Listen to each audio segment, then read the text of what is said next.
Hello, it's Ryan from 2minutetennis.net, and in this video, I'm going to show you what you can learn from this practice point between Khachanov and Bautista Agut to improve your singles. So first, a big thank you to Zen Rackets on Instagram. They allowed me to use this video. They have incredible pro footage. Make sure you are following Zen Rackets on Instagram. I have put their link in the description below. Thanks, guys. So the first thing, I just want you to watch this video in its entirety, and then we'll analyze it.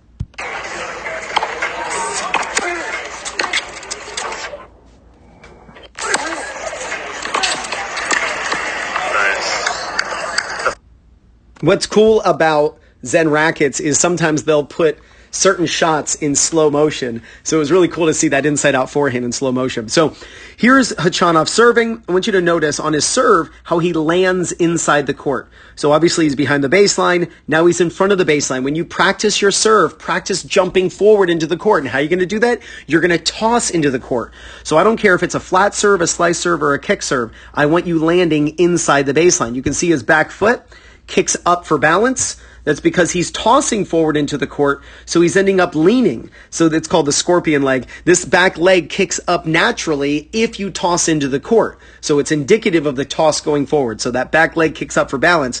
Now, when you're done with this serve, this type of serve, you don't want to stay inside the baseline. So look how he goes back to the baseline. So watch, he goes in front of the baseline with his serve, but then he moves back, and his right foot is actually behind the baseline now.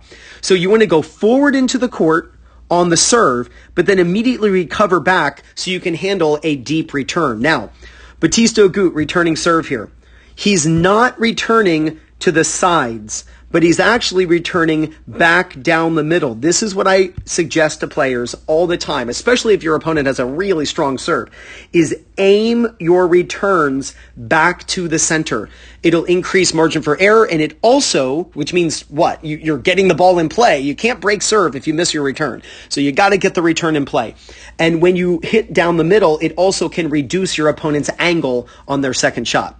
So the ball comes to Khachanov's backhand, but he does not accept it as a backhand. Most recreational players I see, the ball comes right to their backhand. What do? They hit a backhand. If the ball comes right to your backhand and you don't have to go anywhere, if it's a slow enough ball and your forehand is your strength, move around this. And that's exactly what Khachanov does. He moves around this ball and he makes it a forehand. Now, check out this technique here. I love how closed Khachanov's racket is. In fact, a couple days ago, I made a video, probably about 2 weeks ago, actually, I made a video on Khachanov's forehand showing how much topspin he gets. And one of the reasons he gets so much topspin is because of his grip. He's got a very severe grip, almost a full Western, and his strings are then closed because of that, which then what? It allows him to swing up severely, putting a lot of spin on the ball. And you can see his racket go up and then over here.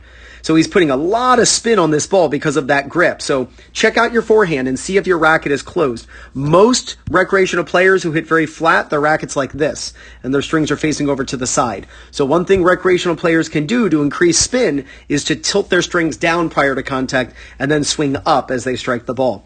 So he's moved around this ball and he's going to hit an inside-out forehand. Inside-out forehand simply means you've moved around your backhand to hit a forehand, and you're now going to hit it cross-court. That is what is called inside-out. If he were to hit it down here, down the line, that would actually be called inside-in. So he's moved around this ball.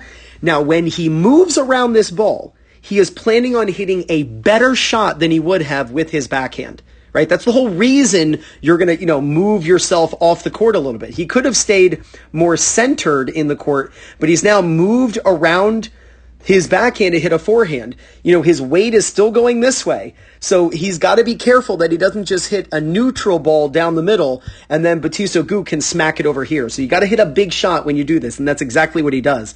When he hits this ball into the open court, he then follows it up. So he's pairing two things, like pairing a wine with a meal, right? A red wine with a steak. So you're pairing things. You want to pair a big shot to a corner with movement forward. So as soon as he hits that ball, watch Khachanov in the pink shorts here. He is now moving forward. Now, what should you do when your opponent is hitting? You should split step. Now watch Khachanov's feet. Split step. You should split step as your opponent is hitting the ball. And really, the exact timing is you want to land after your opponent hits. So watch, Bautista Agut hits this mogul backhand. It's called a mogul stance. He's in an open stance, and then he stays in the open stance. So it's like he's moguling, like he's a skier. That's called a mogul stance.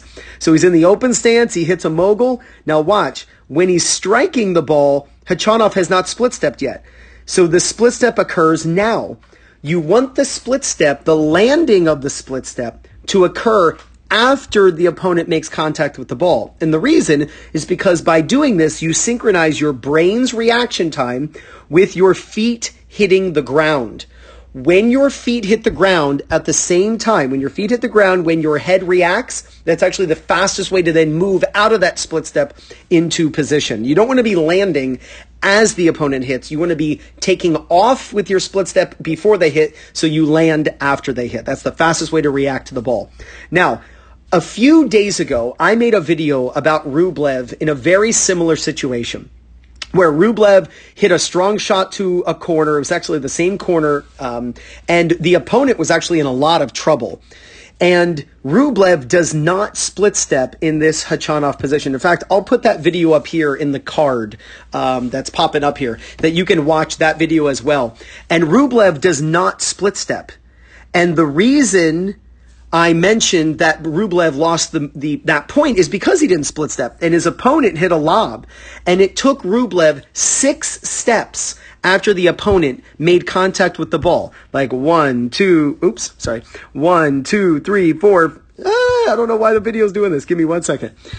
2, 3, 4, 5, 6. It took him 6 steps to react to the ball that he could have just used the split step to make that happen. And because he doesn't split step, Rublev, in the previous video, again, it's right up here, you can watch it, the ball goes over his head and he cannot run it down and he loses the point. And in the comments section, it was amazing how everyone was defending Rublev, saying he didn't need to split step, he was not expecting a lob. Well, that's the whole point of the split step. Why is Khachanov split stepping here? Because he doesn't know what shot is going to occur.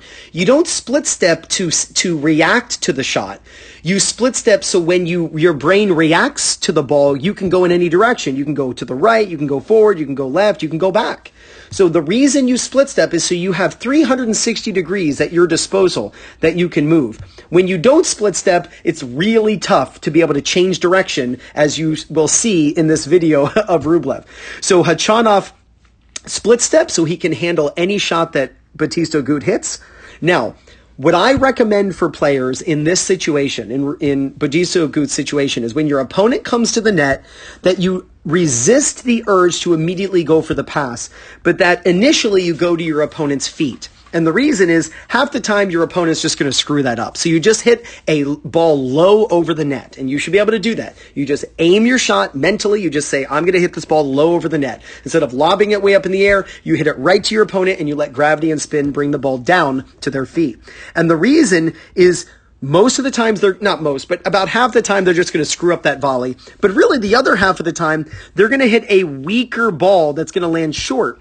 And then you can step inside the court and then go for the pass. That's called the 2-shot passing shot strategy. So he hits the ball low to the feet. He then, and you'll see Bautista Agut starts running forward into the court right away. Khachanov hits the volley. Now watch what he does. He clips the tape.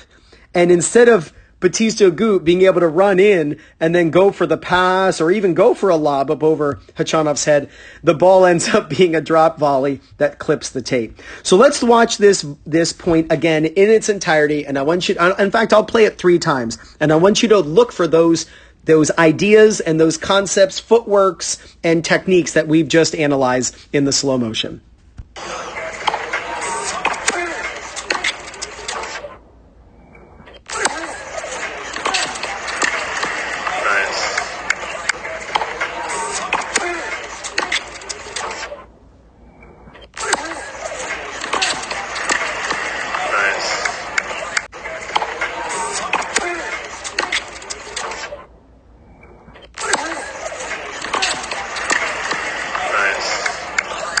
So if you incorporate these ideas into your singles game, there's no doubt you're going to gain confidence, win more matches, and play much better tennis. This is Ryan Reedy from 2minutetennis.net. You got this.